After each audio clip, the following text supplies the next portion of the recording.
Hello everybody, it's your boy Hawka, the Counter-Strike Scholar, and I'm back with another video, this time to take a look at how Furia like to mix things up on their T side of Vertigo. Furia's style of all-out aggression obviously works great on a map like Vertigo, where there are a lot of close-range fights which you can choose to take. But there are also a lot of other concepts that they make sure to make the most of to get as many rounds as possible on the T side of Vertigo, and that's including a couple of new things that they've been doing lately.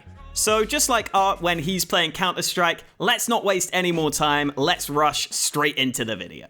Before we get into the video, I'm trying to see if I can hit 100k subs by the end of the year, so if you like my stuff, do me a favor, help me out, hit that subscribe button, and let's get into it. We're going to start with the pistol round, which is pretty standard, but even with this silky smooth one tap from Nico at the start of the round, which drops some of the nades that Art had in his hands, they are still able to go for their set play into the A site, despite losing the smoke that Art had when he died. They have a molly for sandbags, a couple of nades for this boost position, or whatever you want to call it, and then as we pointed out earlier, even though they only have one smoke here, they can still get onto the site with brute force in the pistol because it's just so difficult for the CTs to fight on the site with the USPs. And I like this pistol round from Furia because I think prioritizing the plant is the most important thing nowadays in pistol rounds. It gives you loads of options for the second round, and they get the plant pretty comfortably here. So far it's been fairly standard, but in the post plant, Keserato chooses to play behind the default box, which is definitely a sign of things to come from Furia in this game. This is something some teams like to do, but some teams like to go against it because you obviously can be vulnerable to nades on the site, but in the pistol round, there are much less nades to be worried about, and you can see it's a pretty good position to dodge away from those CT flashes. Unfortunately, Keserato gets traded, but Furia are able to win the 2 versus 3, and shout out to Junior, who realizes he has to wide swing here to give Furia a bit more time and a bit more space to win this round. Nicely done. Round 4 is a thing of beauty from Furia, and something I would love to see more teams using on this map. It looks like Furia have just decided to rush up mid, take control, and get this suffocating position from Keserato all the way into spawn. But normally, you would expect to see a fast rotator from A to cut off this sort of play early. G2 don't have that fast rotation from A here, however, because Art and another Furia player is pressuring in towards A ramp, and Art is using a lot of the utility he usually uses to take ramp control. Flashes, and more importantly, this smoke to the right side, which he loves to play behind. This draws the attention of G2 towards A for just long enough that Furia have this timing window to run up mid and get past Jax. Now at this point, G2 are thinking to themselves, okay, so we've seen them pressuring towards A ramp, we've seen them running up mid, we can't just let them split this B bomb site. We've got to take some control of B stairs, which should be the weakest position on the map. But Art and Yuri have already rotated back from ramp over to B, and they get there before G2 can even start to get their aggression going towards B stairs. They're unable to win these trades because Furia are set up and waiting for them, and this ends up being an easy collapse in on this B site, and a nice subverting of expectations, where they don't just go for the ramp fight early, instead they feign that presence and make the most of a small timing window. If you've watched any pro Vertigo in the last few months though, you know that the majority of the rounds aren't like that one. A lot of them end on that A bomb site, and Furia have plenty of tricks up their sleeve for that A site. To begin with, we see that same smoke Art throws we were talking about earlier to give himself sort of a one-way and an easier time fighting towards short, and it also makes him less susceptible to mollies or flashes because he has some cover from above. But then we also get this smoke from Yuri towards sandbags alongside a Molotov, which completely nullifies Nico's attempted peek with the AWP down below.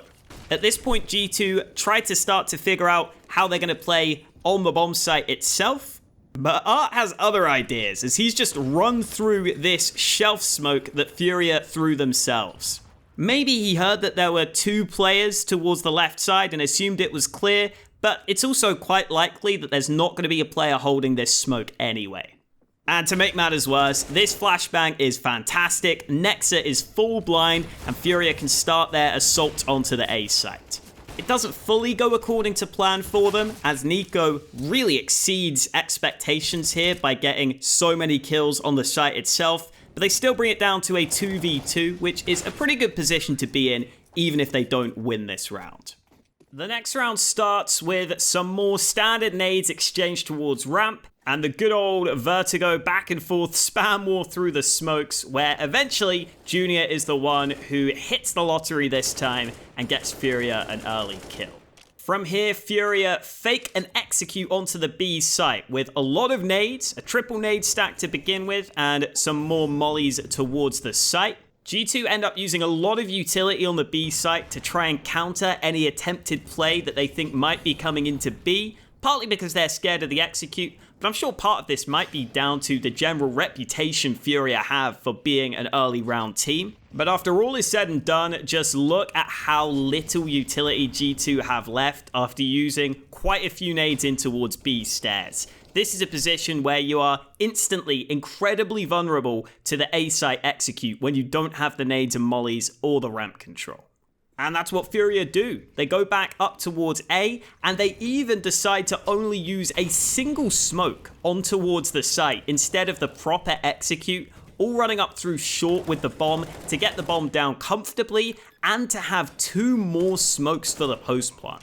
They do lose a player in the process, so it's back to a 4v4, but they start to set up this post plant with Uriet playing on the bomb site itself, which is something we mentioned earlier. And that means that once this standard retake smoke comes in from Nexa up over the top to cut off the ramp and the sandbags positions, G2 think to themselves they've kind of cut off that angle of approach entirely. They don't think they have to look that way, and they think that smoke is going to allow them to fully focus on taking the fights towards short.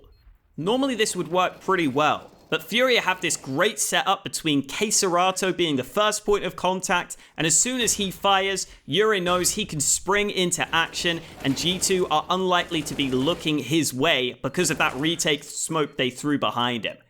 I wouldn't expect most players to get this insane quad kill from this position, but the first 2 players clearly weren't even looking at him, and it was a great bait and switch, which I think largely comes down to Furia being comfortable playing behind that default box for the post plant. Furia play the post plant again from the site in round 9, but first they use this same smoke and not 1, not 2, but 3 nades to counter that early peek from Nico, and then Art just runs through and catches him while he's trying to retreat.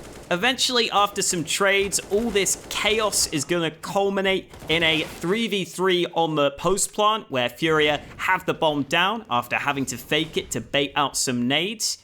And Furia are able to use some of their own nades to help make sure this bomb goes down safely. The difference this time, though, is G2 actually have some Molotovs which could be used towards the bomb site to try and get that player off the default box. G2 don't use their nades onto this position, though. It's much more standard for teams right now to molly towards short or sandbags, which is exactly what G2 do here. And even though Junior gets mollied out of position, he does really well to get this first kill. And because they use their mollies elsewhere, they can't molly this default box on the site where Queserato has decided to play this time, and he is able to close out the round with the final 2 kills. Another good example of Furia using that default box on the site to success. And I don't think this is something you can do in every round. If you're up against some nades and some mollies that you know the CTs have, you have to be wary. But it's definitely a position I think teams need to make the most of more often, because it's not easy to play that post plant on the A site sometimes when you get that full set of retake utility coming your way. The final T round I'm going to show is round 12, because it's one where G2 do use a lot of utility early, but this time they're actually successful and effective in taking the early A ramp control that they were going for. Furia's counter response to this is starting to pressure that B bomb site, yet again with what looks like a fake execute towards B, and yet again G2 dump a bunch of nades in reply to this because they think with a ramp control, as long as they can deny this B play from happening, they should be in a pretty good spot. And the other difference this time is that Furia themselves have used almost all their nades on this fake, so it's not as bad to trade the nades like this. Especially when you have Nico's AWP posted up on ramp, who is able to get an early kill and go back towards the site. Again though, the same issue arises where G2 are unable to stop Furia from moving up through this shelf side and just using a single smoke towards the site to plant. Without any utility of their own, G2 can't do a great deal to deny this.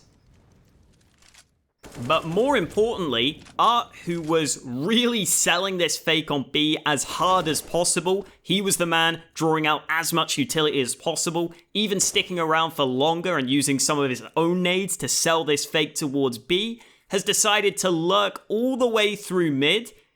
And because of the way sound on Vertigo works, he can hear that player rotating through CT, and he can hear that player pushing all the way through B.